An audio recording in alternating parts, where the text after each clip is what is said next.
Oi, gente, tudo bom?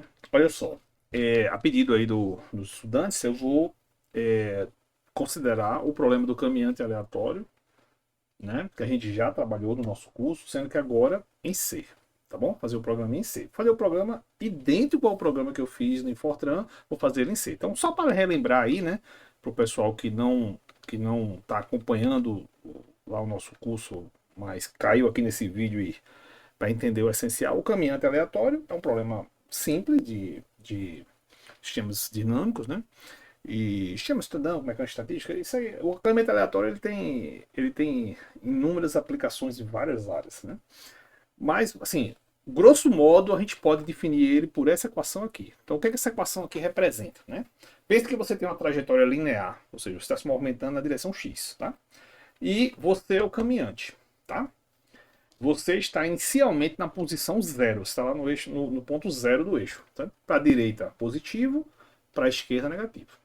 O seu, o seu movimento, a sua dinâmica, ela é controlada por uma variável aleatória. Certo? Então, existe uma probabilidade P de você ir para a direita e uma probabilidade 1 menos P de você ir para a esquerda. E quem controla se o passo vai ser um para a direita ou um para a esquerda é um número aleatório. Então você sorteia um número aleatório, você vai dar, pega um gerador de números aleatórios, sorteia um número. Se esse número for maior do que P, né, você, por exemplo, caminha para a direita. Se ele for menor do que P, você caminha para a esquerda. Tá bom? E aí a posição do caminhante é calculada por essa equação aqui. Né? Então isso aqui é, digamos que você considere J igual a 1. Você vai dar o primeiro passo. Certo? Então, o que é que você tem? Qual é a posição do caminhante após ele dar um passo? A posição inicial, que seria J, seria J menos 1 igual a zero, né? Que seria esse cara aqui igual a zero. Essa posição inicial é quando o caminhante está lá no centro, certo? Está no centro da reta. Aí sorteia o número aleatório. Aí olha lá, esse número deu maior do que P. Aí ele vai acrescer essa posição de ΔX. Esse ΔX é 1 ou menos 1. Então, digamos que deu maior do que P. Aí você dá um passo para a direita. Aí você sorteia outro número aleatório. Aí deu de novo maior do que P. Você dá outro passo para a direita. Então, após dois passos para a direita, qual vai ser a posição do caminhante? 2. Aí você sorteia o número aleatório, deu bem pequenininho, menor do que P. Aí você dá um passo para a esquerda. Então, soma ΔX igual a menos 1. E assim o caminhante vai dando passos ali aleatórios, controlado por uma variável aleatória. Tá bom? O tamanho do passo é fixo, ou é 1 ou menos 1, mas a direção para onde aponta o passo é aleatória. Tá legal? Então, essa é a ideia. Então, o que a gente vai calcular? A gente vai acompanhar esse movimento, vai fazer vai fazer o bêbado, o caminhante aleatório, né? O pessoal às vezes chama o andar do bêbado, né? Vai fazer esse caminhante dar 500 ou 600 passos e vai acompanhar esse movimento.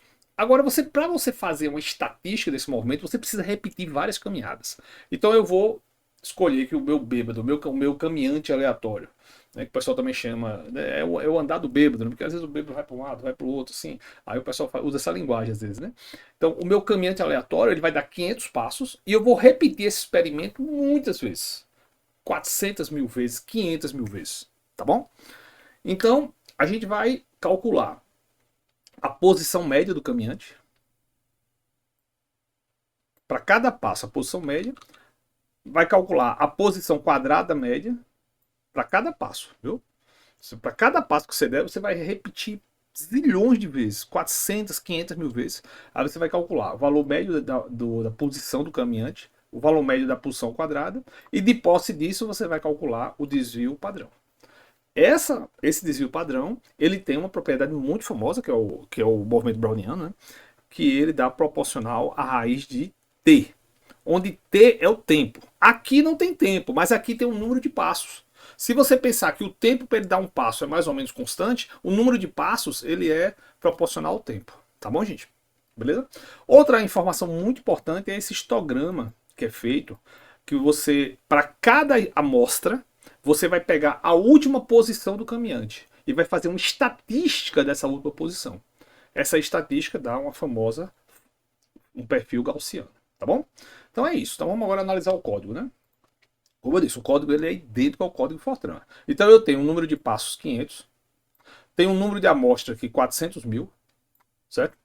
Se você quiser, pode tentar mais. E a probabilidade eu vou considerar como sendo meio.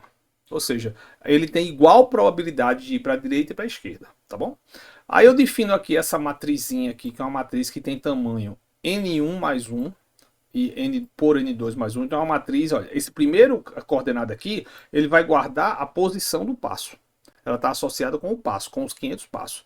A segunda coordenada aqui, ele está associado com o número de amostras, tá bom? Aí eu defino alguns parâmetros aqui que eu vou usar, uns inteiros, uns reais aqui, tá bom? Abro 3 arquivos para guardar essas quantidades que a gente vai medir e vamos agora começar a interação. Então, primeiro o que é que eu faço? Eu faço um loop em amostras.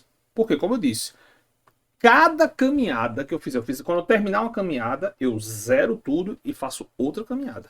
Entendeu? Então eu vou fazer 400 mil amostras e vou guardar todas. Então começo um loop de amostras. Dentro desse loop de amostras, o que é que eu faço? Eu zero o valor da posição inicial. Eu digo, olha, o A de 0M, ou seja, 0 é o passo 0, é onde ele está na posição inicial. Quando ele não deu passo nenhum. Esse cara é igual a 0. Então isso daqui é a posição inicial, é como se fosse assim, o passo N igual, né, o passo J igual a 0. Não deu passo nenhum, tá lá no meio da coisa. Tá bom? Lá no meio nós chamamos, no meio da reta, né? Aí agora eu vou ter um loop para os passos. Aí esse loop começa de 1, que é o primeiro passo. Aí eu sorteio o número aleatório, tá aqui o número aleatório. Quando eu sorteio esse número aleatório, aí eu faço o teste. Se esse número aleatório for maior do que a probabilidade, então o passo, que é esse R2 aqui, certo? Ele é igual a 1. Se não, ó, esse aqui é um condicional, né? A gente já estudou isso. Né? Se R1 for maior do que PP, aí abre aqui a chave, e entre essas duas chaves aqui, tá, o que, que ele vai fazer? Ele vai fazer isso aqui. Ó. O R2 igual a 1. Esse R2, gente, é o delta. É esse delta X aqui. Ó. É esse delta X aqui. Eu chamei de programa de R2, tá bom? Se não, ou seja, se a probabilidade não for maior do que PP, aí ele vai dizer que é menos 1. Tá bom? Beleza? Pronto. Então, com isso daqui, eu calculei quanto é que é o passo. Agora eu vou aqui no passo J é igual o passo J menos 1 mais o delta. Então, essa fórmula aqui nada mais é do que essa equação aqui. Que é essa equaçãozinha aqui. Tá bom? Beleza? Pronto. E aí, o que, é que eu faço? Fecho o loop. Não, é o loop de passos, né? Beleza? Fecho o loop de passo. Ok? Aí eu escrevo a posição final aqui num dos arquivos, como eu fiz lá no Fortran, e fecho o loop das amostras. Então, aqui, eu fiz, para cada amostra M, eu botei o caminhante para dar todos os passos. Então, após ele terminar esse loop aqui, esse cara daqui vai guardar todas as posições do caminhante ao longo dos 500 passos para todas as amostras, tá bom? Aí agora vamos fazer as medidas. Então o que é que eu faço? J igual a 1, primeiro passo. Aí eu defino que essas variáveis são todas zeros, certo? E aí eu vou sair usando essas variáveis para calcular. Essa variável aqui agora, ela vai ser o valor médio de x, tá? Essa variável aqui, a R2, vai ser o valor médio de x2. E o R3 é só um contador, certo? Um contador, né? Só um contador aí para a gente usar ele depois. Então vamos lá. Primeiro passo, J igual a 1. Aí eu abri um loop em todos os passos, porque eu disse, a cada passo eu vou calcular valor médio de x, valor médio de x2 para calcular o desvio padrão, tá bom? Então vamos lá, faço um loop em J. J igual a 1, zero as variáveis. Aí faço um loop que em amostras, porque essa média é uma média em amostras. Aí eu faço um loop aqui em amostras, ó o loop em amostras. Tá vendo? Aí eu faço R1, somo todos os caras, somo todas as posições. Aí quem é R2 é somar todos os caras elevado ao quadrado. Tá bom? Beleza? E aqui é um contador real que eu vou usar ele da seguinte forma. Após eu sair desse loop aqui, eu divido, ó, porque aqui eu somei todas as quantidades. Eu preciso dividir pelo número de quantidades que é o contador. Eu divido aqui. E a mesma coisa o R2. Então, quando eu chegar nesse ponto do programa, eu vou ter calculado o valor médio de x e o valor médio de x2.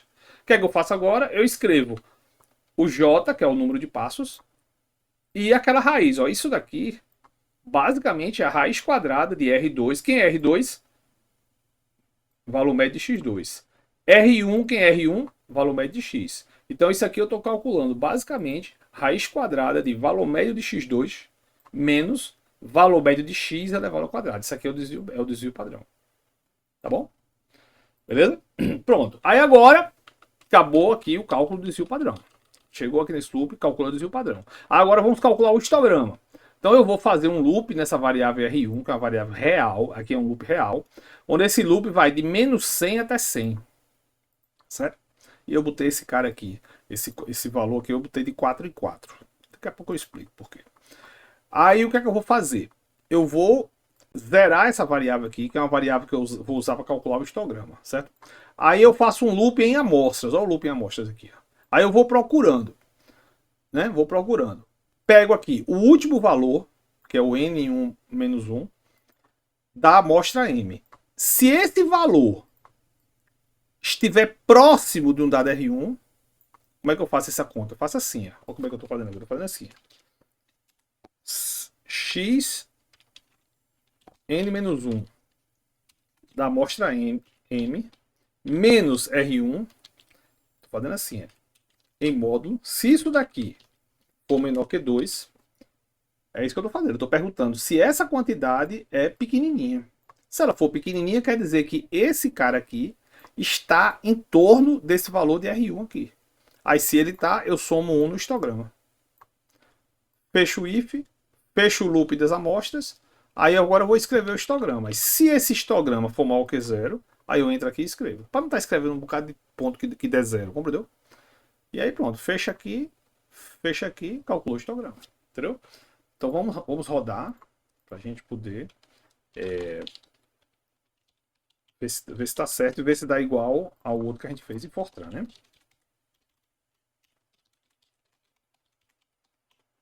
Então vamos lá, né?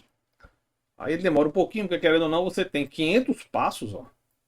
Você tem 500 passos e 400 mil amostras. Então é um bocado de coisa, né? Aí já rodou. Aí vamos olhar os resultados, né? Vamos dar uma olhadinha logo no sigma, que é o sigma do caminhante, que é o que é mais interessante, né? O sigma do caminhante está aqui, ó. Isso aqui é sigma.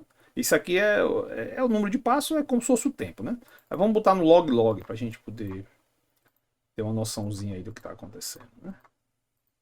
Pronto, log. Ah, viu que dá uma reta, né? Agora vamos fazer um fitting aí. Então eu vou no data, estou usando XMGrace, né? Transformation, aí tem uma regressão aqui. Aí bota a regressão lei de potência. Ó, quanto é que deu? X elevado a 0,49, que é o x elevado a 0,5. Então o sigma é proporcional à raiz do tempo, como deveria ser, né, para um caminhante aleatório, um random walk. Beleza? A outra função que a gente também olhou que é muito interessante é a função do histograma. Ele não está normalizado aqui, dessa forma que eu fiz, ele não está normalizado, certo? Então eu posso normalizar ele aqui, né? Mas tudo bem. Mas está aí, é um perfil gaussiano, certo? É um perfil gaussiano. Eu posso até checar, lembrando que ele não está normalizado aqui, certo? Eu posso até checar se é uma gaussiana. Se é uma gaussiana centrada em 0, vamos ver. Vou aqui no no data, transformation, e tem aqui o non-linear curve fitting, que é um fit não linear. Então eu boto uma gaussiana aqui, ó, A0 vezes exponencial de menos x ao quadrado sobre A1. Estou impondo que seja uma gaussiana centrada em 0. Estou botando dois parâmetros de ajuste, o A0 e o A1. Aí vamos ver aí se dá certo. Opa, deu muito certo não. Por que esse negócio não dá certo, hein? Acho que aqui é 4. E... não, desculpa. Tem lugar errado. Né? Isso aqui é 10. Bota aí, chuta aí um valor 10. Agora. Porque o chute inicial tem que ser um chute legal, né? Senão ele dá errado. Então tá aí. Tá vendo aí? Tá aí a forma, né? A curva preta é a curva medida, uma medida estatística do experimento do random walk, do caminhante aleatório, e a curva vermelha é um fit, né? É um fit gaussiano, ó, tá vendo? Fit gaussiano. Então é um perfil gaussiano, né? É um shape gaussiano, beleza? Pronto, então é isso, gente. Então espero ter ficado claro aí, viu? Muito obrigado, gente. Muito obrigado mesmo. Um abraço.